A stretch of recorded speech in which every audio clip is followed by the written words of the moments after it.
نبی پاک علیہ الصلوۃ والسلام نے ارشاد فرمایا لو کنت متخذا خلیلا لاتخذت ابا بکر خلیلا۔ یہ حدیث مبارکہ نبی پاک علیہ الصلوۃ والسلام نے اپنی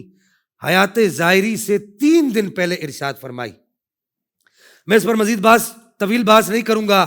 کہ نبی پاک نے فرمایا کہ اگر میں کسی کو اپنا خلیل بناتا تو میں اس کو اپنا خلیل بناتا جس کو دنیا ابو بکر صدیق کہتی ہے۔ اب یہ خلیل کیا ہے؟ شیخ محقق الاطلاق شیخ عبدالحق محدث دہلوی شرح مشکات اشاعۃ اللمعات کے اندر لکھتے ہیں کہ اگر خلیل کو خلت سے پڑھا جائے، خا کے ضمہ کے ساتھ پڑھا جائے، تو اس کا مطلب یہ ہے کہ میرے دل کے اندر، خلت کا معنی یہ ہوتا ہے کہ اگر میرے دل کے اندر کسی کی محبت سرایت کر جاتی، میرے سینے کے اندر کسی کی محبت سرایت کر جاتی، تو وہ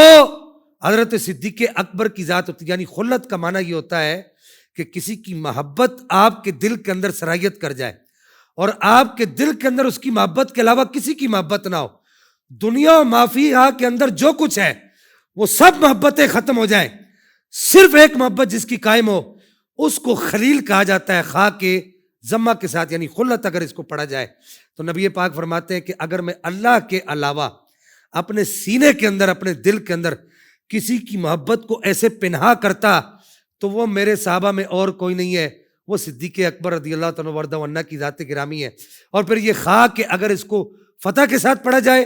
تو اس کا معنی شیخ محقق فرماتے ہیں، یعنی فا کے اوپر اگر زبر لگایا جائے خا کے اوپر، تو فرماتے ہیں کہ اس کا معنی یہ ہوگا کہ میں اپنی حاجتیں اور اپنے جو معاملات ہیں اور اپنی راز کی باتیں اور اپنے دل کی باتیں ساری کی ساری اگر کسی سے کرتا تو وہ کوئی اور نہیں ہوتا، وہ صدیق اکبر کی ذات ہوتی۔ لیکن شیخ محقق الاطلاق شیخ عبدالحق محدث دہلوی رحمہ اللہ اس حدیث کے اسی معنی کو لکھ کر آپ ارشاد فرماتے ہیں، آپ فرماتے ہیں کہ زیادہ بہتر معنی یہی ہے کہ اللہ کے علاوہ اگر کسی اور کی محبت میرے رگو پے کے اندر